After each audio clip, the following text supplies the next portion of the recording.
Hey, good morning, everybody. Good to see you today. And once again, happy Thanksgiving this week. I pray that you guys have just a great time hanging with your friends, hanging with your family. I'm not always sure why we separate those two groups of people, but our friends and our family sometimes.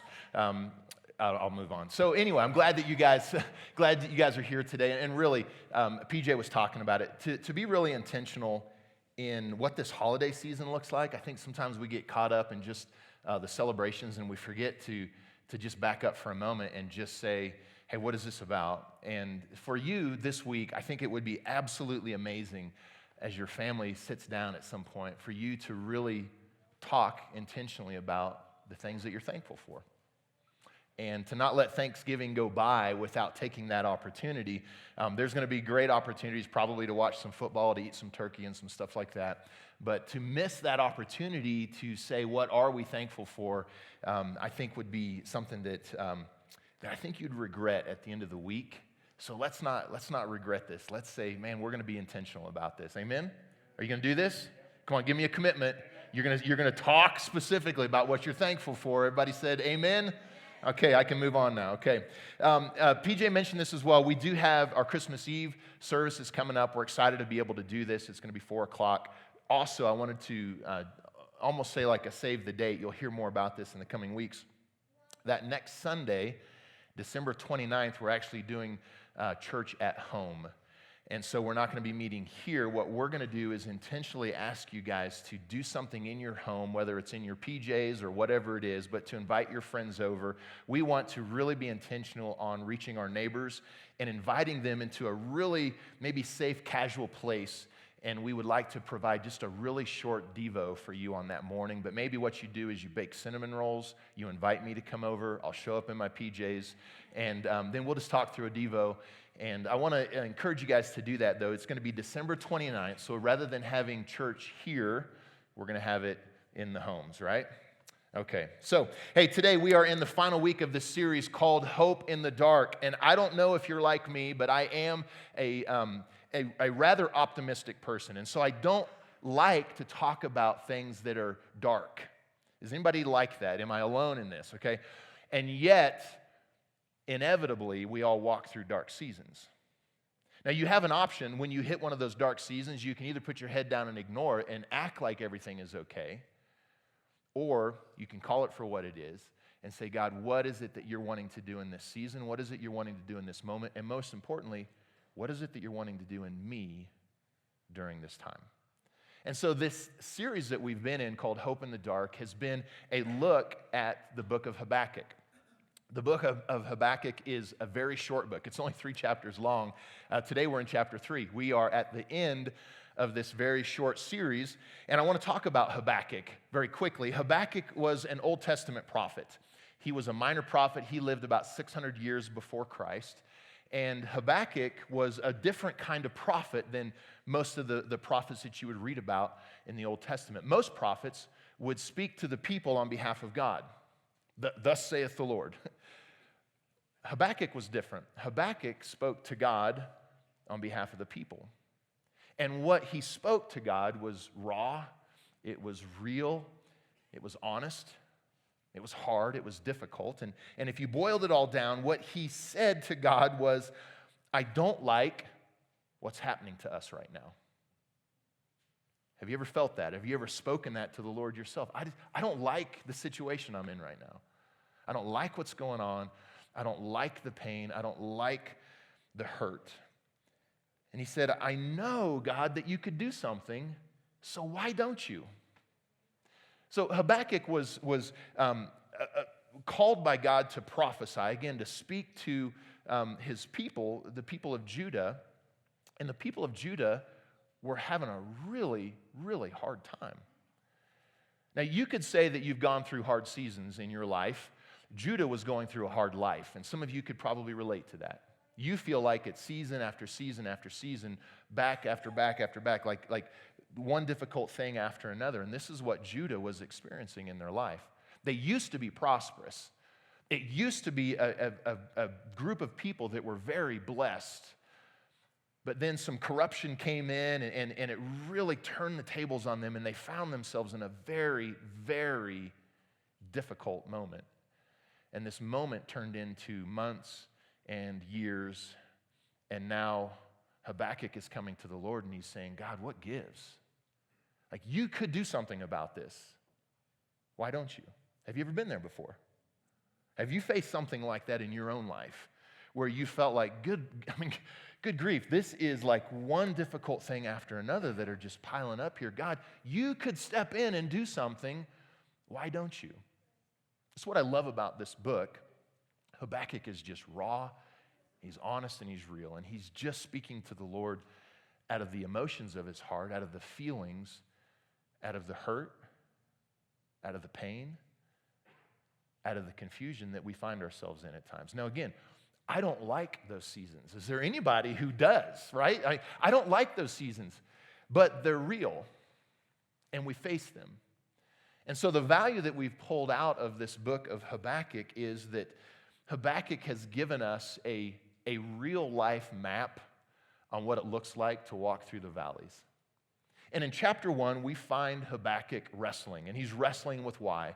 Why would God allow this to happen? Why is he allowing the pain? Why is he allowing the suffering? Because what Habakkuk is seeing with his eyes is so very different than what he believes in his heart. And then in chapter 2, we find Habakkuk waiting. God has spoken to him, and God has indicated that there is relief that's coming, and he's waiting, and he's waiting, and he's waiting. Have you been there?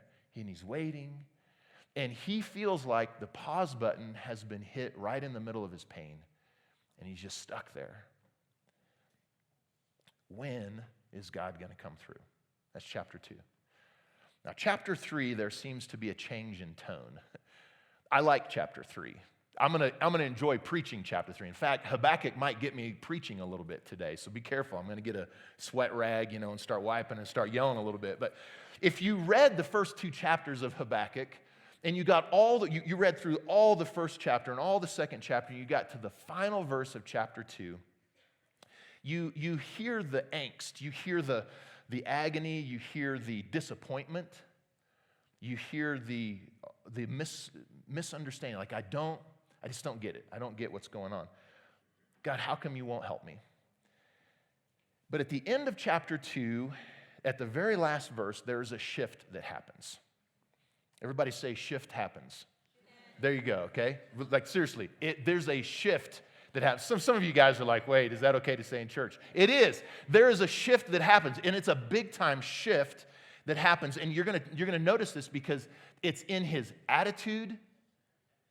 You can see something that's happening in his heart. God is starting to really break through, and it's a difficult circumstance, and there is a shift that happens, and you start to hear it in his words as well. So there's the shift that happens, and so Habakkuk is saying, I'm confused, I'm wondering, I'm doubting, and he says this in the very last verse of chapter 2. He says, but the Lord is still in his holy temple. He is still on the throne. In the middle of all of my wondering, in the middle of all of this pain, God is still God. He is still on the throne. And so there is almost a reset in perspective that happens in chapter 3. Have you ever needed your perspective reset? There's a lot of people shaking their heads, right? On a regular basis. It's one of the most valuable things about just spending time with God every single day is that he allows your perspective to get back to a healthy place. Habakkuk, he's been complaining. He's been frustrated. He doesn't understand what's going on, and there's pain involved. Don't misunderstand this. This isn't an easy thing he's facing. You could see how easily it would be for your perspective to get off. And in chapter 3, we see his perspective reset.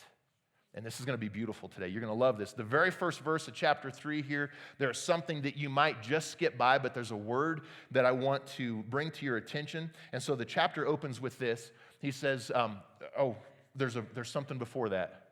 A prayer of Habakkuk, the prophet set to Shigionoth. Everybody say Shigionoth. Say it again. You need to practice this word. Shigionoth. Okay. This chapter that we're about to read is a prayer. It's almost a song that Habakkuk is singing to God, but it's based on this word Shigionoth. And so what does Shigionoth mean? That's a great question. It is actually the plural form of Shigeon. Does that help? All right, so we're all clear and we can move on right now. Okay, here's the deal. We don't know a lot about the word Shigeon or Shigionoth. In fact, Shigeon is used one time in the Bible. It's used in Psalm chapter 7. Shigionoth is used one time in the Bible. It's used right here in Habakkuk chapter 3, verse 1. We don't know a lot about these words, but here's what we do know. They are directions on how to sing a song. Okay, now listen, hold on with me. It's a musical term. Listen, it's instructing you on how to present a piece. There's an attitude that comes behind this. So if I were to say, what I would like you to do in this next song is I'd like you to sing it with a little bit of attitude, a little bit of sass, maybe a little bit of jazz or something like that. It's how you would present this piece. Maybe I would say, hey, this next one after that, like this is a love ballad, so like this is the attitude behind it. Or maybe my favorite would be like this hip-hop excitement, a little bit of Vanilla Ice up in here, right? So there's an attitude that he's actually talking about here. This is really important, so don't lose me on Vanilla Ice, okay? It's how you present something. It's a musical term, but Habakkuk is talking about what I'm about to say to you. I want you to understand the attitude behind this. I want you to understand the way in which I'm presenting this, because I'm capturing words on a piece of paper. You don't get to stand in front of me and hear this. You don't get to see me read these verses to you. So I want you to understand there's a way in which I'm presenting this. And Shigionoth is a very specific way to present things. Here's what it is. It is to present with exuberance, with high-spirited praise, and with vigorous enthusiasm. One article I read said this is not one of those whiny, crying your beer kind of ballads. So if you're looking for like this mood to sing a song and cry in your beer, that's not what Shigionoth is, okay? Here's how it was described, and I absolutely love this. Shigionoth is this. It's praise punctuated with exclamation points. Exclamation marks. Now, my wife loves exclamation marks. It's her love language, okay? Listen, just a few weeks ago, she asked me to proofread one of her emails, and I'm not exaggerating. I had to go look this up. There were 6 sentences and 17 exclamation points. She loves exclamation points. Some of you guys may have received that email because she was like, forget it, I'm sending it anyway. That's who I am, right? She loves like this enthusiasm in her communication. Shigionoth is praise with exclamation points. It's not you sitting on your seat. It's a passion that's behind this. Like you don't just read it, you have to express it. And that's why it was so important that Habakkuk was saying, don't miss what I'm about to say. Don't miss the attitude from which this is coming. Don't miss the heart from which this is about to come. Because I've been through crap. I've been through the valley. I don't understand what God is doing. I don't understand why He's allowing this to happen. I don't understand when He is going to ever rescue us from this. I have been through the ringer. And there's something that just builds in this chapter, and you're going to see it as we go through it. There's this attitude, this emotion with which he's about to declare some things here. And so there is an exuberant worship that he's doing, and I want you to see this. I want you to understand this. It's got to sit in. He is doing this before God moves on his behalf. Most of our worship comes after God moves. This is so important that he understood, that he was portraying to us, there is a passion with which I am about to say this, and you need to know God has still not answered my prayers. So you need to know Shigionoth. You got to know what this means. You got to know what it means. I'm sure you're going to find a way to work it into your conversation at some point this week. All right? So it's praising God not for what he does, but for who he is. So in verse 2 of Habakkuk, of chapter 3 here, this is how he starts. He says this, Lord, I've heard of your fame, and I am filled with awe by your amazing works. No, hold on. He's in the ringer. He's in the valley. God has not answered. God has not moved. And what is he talking about? God's greatness. There's a shift that happens here. He's not whining, he's not complaining. He's saying, I'm filled with awe by your amazing works. Now, in this time of our deep need right now, God, help us again as you did in years gone by. You've done it before. I've heard of your fame. I've heard the stories. I've seen you do things before, God. And in this time of our great need, I'm asking you to do it again. Help us again. And in your anger, remember mercy on us. Have mercy. Have you ever prayed that before? Lord, I have done some stupid stuff. Have mercy on me. Am I the only one who prays that prayer on a regular basis? God, I've done some things. Would you have mercy on me? And so he's acknowledging the fact that Judah has made some mistakes. God, would you have mercy?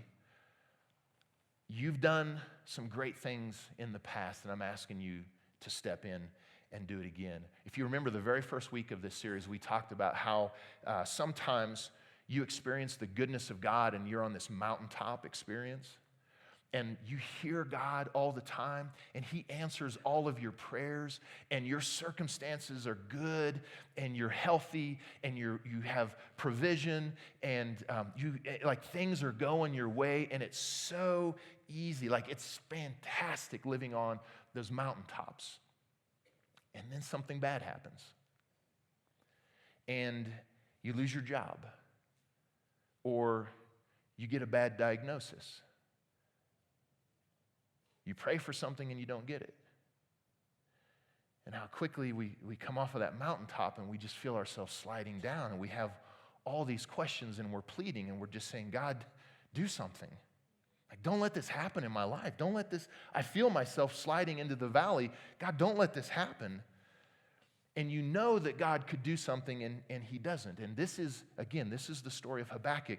What do you do when you're crying out to God, believing that he'll hear your prayers, believing that he's going to move on your behalf, believing that he's going to bring relief, believing he's going to bring healing or provision, and he doesn't? What do you do when you find yourself in that valley? This is what this book has been about, and I want to talk this morning about two things that we're going to see in chapter 3 with Habakkuk here. When he is struggling to understand why God has allowed painful things, when he is wrestling with when is God going to move on his behalf, when he's battling with the pain, the frustration, and the doubt, there's two things that we see Habakkuk do here. The first one that we see Habakkuk do is this. He remembers. Now, what he remembers is he remembers the goodness and the faithfulness of God. He chooses to focus on this. And this is so cool. I want you to see this verse here, at verse 3. This is where he says, God came from Teman, the Holy One from Mount Paran. His brilliant splendor fills the heavens, and the earth is filled with his praise. Now, this is important. Let's leave this up here for a second. He's reminding himself of God's awesomeness, and in doing this, he's using two geographic locations. And these two geographic locations are actually in one area. This is a city, this is a mountain. It'd be like saying Colorado Springs, Pikes Peak, right? And what's significant about these places are very, very meaningful to Habakkuk and to God's people. And the reason why these places are significant to them is because this is where God brought them when he delivered them from Egypt, from bondage. When God showed up in a big, miraculous way, this is where he brought them. And so Habakkuk is saying this, I remember who you are, God. I remember what you've done. I remember where you came from. I remember where you brought us. I remember when you showed up in a big way in my life. I remember that. So in the middle of my valley right now, in the middle of my pain, I'm taking time to recall and remember God's faithfulness and his goodness in the past. Sometimes we just have to take the time to remind ourselves. Habakkuk is saying, God, this is who you are. This is where you came from. There was a time when my people didn't see a way out.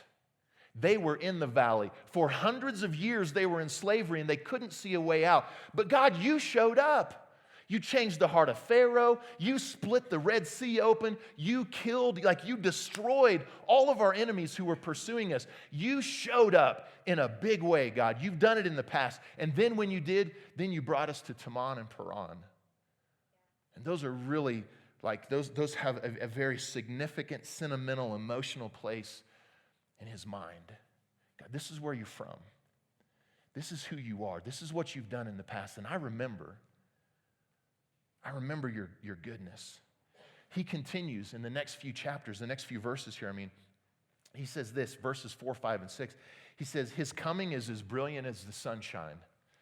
Rays of light flash from the power within his hands. When he stops, the earth shakes. When he looks, the people tremble. He lays the mountains flat. He destroys the hills and levels them. He is the eternal one. And he's just reminding himself of the awesomeness and the power of God. And I just wonder, when was the last time that you did that in your own life? That you just stood back, and maybe it's in the midst of difficult circumstances, and you're just like, God, you're so awesome.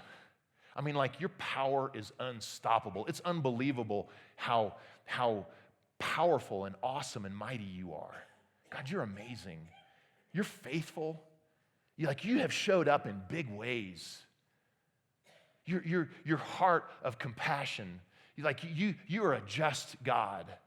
When was the last time you just stood back and you just reminded yourself and you spoke those words? Because that's what he's doing here. He's speaking these words. God, you're awesome. And then when you read forward the next few verses, in fact, there's 6, 7, 8 verses here, when Habakkuk starts to just give example after example, recounting the justice and the faithfulness of God personally in his life, personally in the life of Judah, those times when God showed up in a big way. And sometimes when you're in the valley, you simply need to stop and remember the goodness and the faithfulness of God. I remember, sometimes I think back, and I remember after going through an injury in football in college and sitting in my dorm room and feeling hopeless, and I didn't have any purpose after that when that was gone. And God showed up in my dorm room. I didn't even cry out. I didn't even call his name. And he showed up in my dorm room when I needed him most. And he said, I made you for way more than football. I made you for more than this. You follow me and I'll show you. Sometimes you just have to remind yourself of when God shows up in big ways. I remember when I was really concerned that my future spouse might come from my current group of friends, and that was not a good group. And I was really nervous, oh no. And then God hand-delivered my wife to me, and I'm like, God, you showed up. I'm so grateful. I remember when we gave up 2 full-time jobs for 1 part-time job so that we could start a family and start ministry. And God provided month after month after month. Is there anybody else in here who God did some big things in your life? Come on, I'm preaching. You guys got to respond to me today, right? Habakkuk's got me fired up here with the way his attitude has changed in the middle of this junk, in the middle of the valley here. I remember when my daughter, Addison, our firstborn, she was born, I talked about this a little bit last week. She's born 6 weeks early. And they said she's going to spend a long, long time in NICU and she's going to have ongoing health problems. And I remember taking her home 5 days later completely healthy. Right? God showed up in my life. I remember, hold on. I'm getting worked up today. I'm just going to make a list of things here because this is what Habakkuk did. He went on, and he went on, and he went on, and the stories after stories. I remember when I was struggling with guilt, and I was struggling with shame, and I asked God for a way out, and he showed up, and he healed me, and he set me free. I remember these times in my life. And so when I'm walking through, because I walk through the valleys too, when I'm walking through the valleys, I need to stand back, and I just got to remind myself, God, you've shown up in some really big ways in my life. And I remember your faithfulness. I remember your goodness. And the way that you showed up back then, I really need you to do that right now too. I really need you to do that right now. And so Habakkuk takes some time to just remember and recall the goodness, the faithfulness of God. And when you're in the valley, the first thing that you got to do is you got to remember. Now, I told you there was two things. The second thing flows out of this, and we're going to talk about it. We're going to build. You're going to see it here at the end. But you remember, we talked about the name Habakkuk means to wrestle and embrace. Habakkuk's name means to wrestle and embrace. And through this whole book, we've seen him wrestling with God. He's wrestling with the circumstances. And he's wrestling with, why would God allow this to happen? Why do I have to go through so much hurt, so much pain? The people around me are flourishing. Have you ever said that before? Everybody around me is healthy. Everybody around me has provision. Everybody around me has a kid. But not me. This is what Habakkuk is wrestling with. On and on and on. And he's wrestled with why and when, and he's frustrated with the pain. He's frustrated with not understanding. But we talked about a shift that happens here in chapter 3.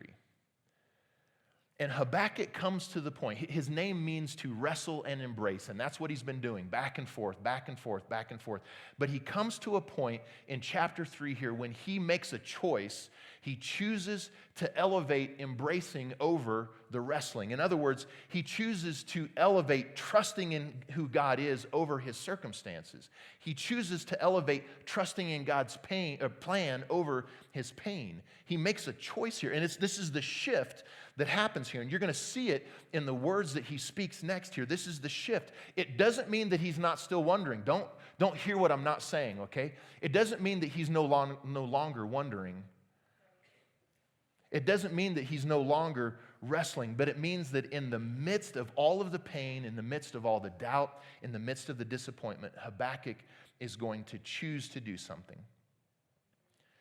And so here's what he did. He looked at his circumstances. He didn't ignore them. He didn't deny them. He didn't act like everything was fine. He looked at his circumstances. He said, this isn't good. The road that's in front of us is going to be really tough. In fact, God had just spoken to him and said it's actually going to get more difficult. That's the moment that Habakkuk is in right now. I have been in pain, and the season in front of me, guess what? More painful. I've been in pain. The season that's in front of me is more painful. And in the midst of that, he chooses to embrace God. And with everything in him, with Shigionoth, this is what he says. He said, my God is the eternal one. My God has always been good. My God is always faithful. And what I love about this is he's not in denial. He's looking at the bad news in the face, and he's declaring, I still trust my God. With everything in me, I continue to embrace him. And so here's what I want you to hear. This unfolds in chapter 3, and I'm going to read this part for you right here, okay? This is what he says in verse 16. He's speaking to the Lord, and he said this, my heart sank, and I trembled when I heard the news that things are going to get more difficult, not easier. My lips quivered with fear, my legs gave way beneath me. It's not the news that I wanted to hear. Now, this is setting the stage. Like, I wish there was some dramatic music behind me or something. Like, this is a movie that's building, because he's starting out saying, here's the circumstances. Here's where I'm at. This has not been good. This has not been fun. This has been painful. There's been doubt. And I just heard the news that it's going to get worse. And now my heart sank.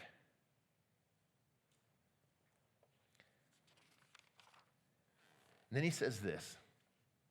He says, but I will wait patiently for the day to come when my God will move on my behalf. Now, I want you to catch this, because he's saying that patience is required, just like he was saying in the last chapter. But in the last chapter, he was saying, God, win, God, win, God, win. And in this chapter, he's saying, God, I will wait. You told me to wait. You said, though my answer will linger, you said, wait for it. So here's what I'm saying, Lord. I know the season in front of me is going to be a difficult one, and I choose to wait patiently for the day that you'll show up on my behalf. You think that's an easy thing to say, to declare?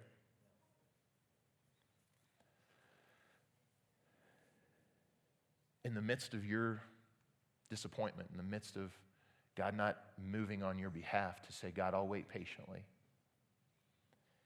But he's building to something here. I'll wait patiently for your hand to move, to bring the relief that we're asking.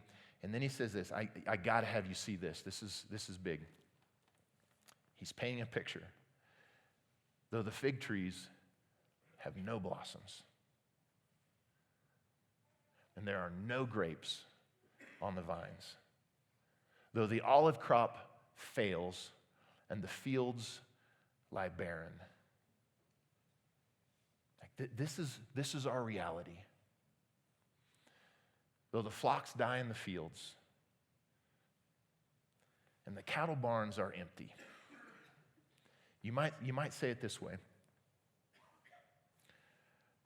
Though what we see is nothing like what we prayed for. Though our circumstances look really bad right now. And then he says this word right here. This is my favorite. Yet. Now you know something's coming, don't you? Now come on, I need a little bit of, something's coming, right? Yet is about to tell you something's going to switch. Something's going to fly to the other side. The circumstances are down here, yet. This is my reality, yet. I've been praying and I've heard nothing, yet. He's going somewhere with it. I love this word. Come on, is there anybody else who you love the word yet? I guess it depends on what you're talking about, right? So there's bad stuff that's happening. I feel like I'm preaching today, so somebody's going to have to help me out here, okay? There is something that's coming, and he is about to unload Shigionoth on you, okay? He's about to unload this because he has told you everything. He has painted the picture for 3 chapters here of the reality of every one of us walk through. And the pain that we experience and the frustration when God doesn't move on our behalf. And he paints the picture and he said, it's not looking good. Everything is dead. Everything is barren. Everything is empty. Yet,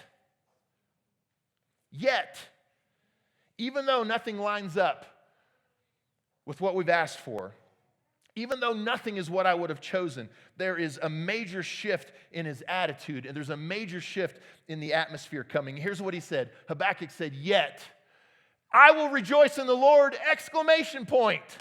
He said, I will be joyful in God my Savior, exclamation point. God, this is Shigionoth. It's why it was so important for him to make you understand in the middle of my pain, I'm going to choose to worship God.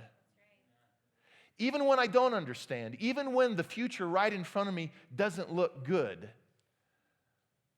I'm still going to choose to worship him. And it's not some lame attempt, a half-hearted worship that's based on my circumstances. Listen, if we worship God at the level of our circumstances, some of you guys would come in here, some weeks you'd be really high, and others you'd had a bad week, and your worship would be really low. Our worship is not to be dependent upon our circumstances. And so this is the Shigionoth that he's talking about here. I laugh every time I say the word because I see you guys smirking when I say it, right? Here's what he's talking about here, guys. There are dozens of reasons why I might not want to rejoice. There's a lot of reasons why. But this Shigionoth is not a half-hearted song based on my circumstances. It's everything in me declaring the praise, declaring the goodness, declaring the glory of God, even though I don't see what I want to see. And so in chapter 1, you heard Habakkuk wrestling. In chapter 2, you watched him wait. And in chapter 3, though nothing has happened yet, you see him remember, and then you see him worship. In the middle of his pain.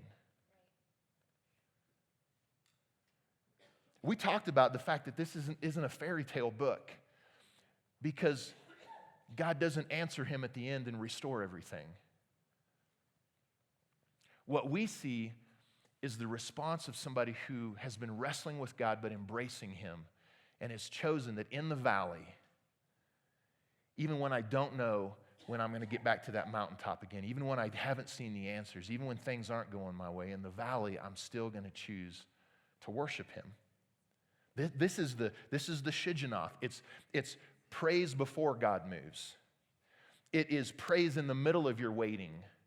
It's praise in the middle of your wondering. It's praise in the middle of your pain and your doubt. It's praise with exclamation points. Habakkuk has been wrestling and he's been waiting, and now we find him worshiping. And this morning we sang a new song that Jeremiah introduced to us. And the song spoke of God working in the darkness. It spoke of God making a way, doing miracles, remaining faithful, even when we don't see him working. Even when we don't feel him moving. Even when we're left wondering and waiting. Listen, Habakkuk said that's the most appropriate time to worship him. Now, maybe that just needs to shift your perspective. Maybe as you walk out, you need to say, man, I'm so glad that chapter 3 happened because I needed my perspective to shift. The most appropriate time to worship God is in the valleys. For his faithfulness, for who he is, not just what he does for you, but for who he is. And we're going to come back to that song and we're going to sing it here again at the end. And this time, I wonder if some of you might sing it with a new perspective. That maybe you are, right now, you're in a valley.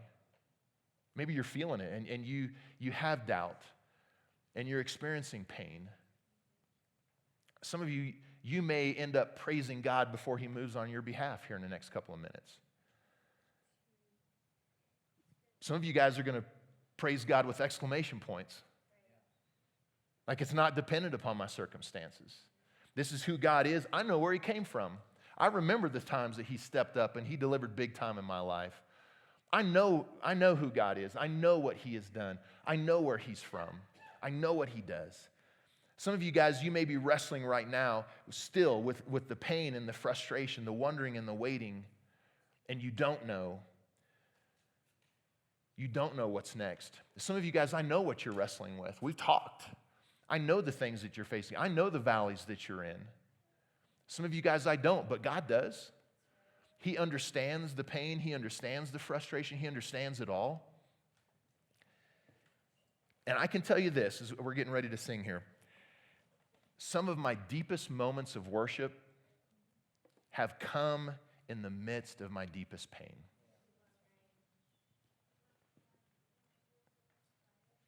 Some of my absolute deepest moments of worship have come in the valley when I didn't understand, when I didn't feel good, when I lost hope. It was my deepest worship. So what do you do when you're in the valley? Well, in chapter 1, you wrestle. In chapter 2, you wait. And in chapter 3, you worship even before he moves on your behalf. This book doesn't have a fairy tale ending. A lot of our circumstances in life don't either. But I want you to see the very last verse that Habakkuk writes. It's the last verse of the book. It's the last verse of chapter 3. I love this in the Amplified Version. Here's what he said. Hold on. The sovereign Lord is my source and strength. Exclamation point. He has made my feet steady and sure like hinds' feet, able to move forward with spiritual confidence in the highest, most challenging places of life.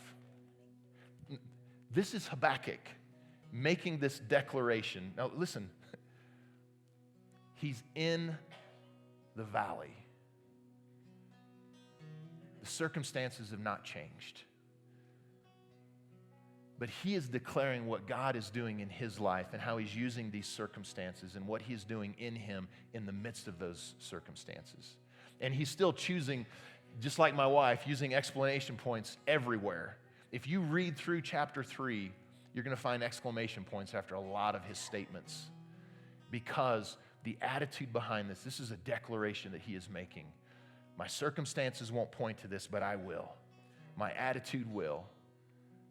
This is what I believe, that the sovereign Lord is my source and strength, not my circumstances, and that he is making my feet steady so that I could continue to move through even in the most challenging circumstances of my life. Can I get an amen on that? Would you guys stand with me? We're going to sing this morning. I love what God does for me on the mountaintops. I love what he does in me in the valleys. Those mountaintops, they make me smile, but those valleys, they make me strong. Those mountaintops, they encourage me, but in the valleys, they anchor me.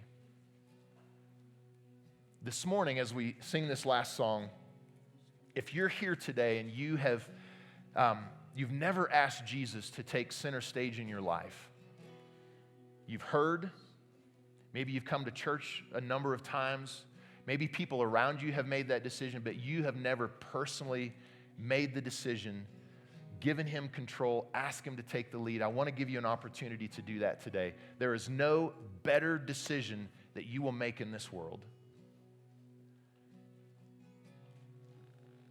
So if you are here today, and I want to put it in this context, maybe you feel like you've been waiting on something to make that decision, and I just want to flip it around and let you know God's been waiting on you to make that decision.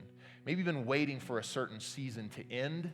Maybe you've been waiting for a certain thing to happen. Whatever it may be, maybe you've been waiting. You've been thinking like, well, sometime I will, just not now.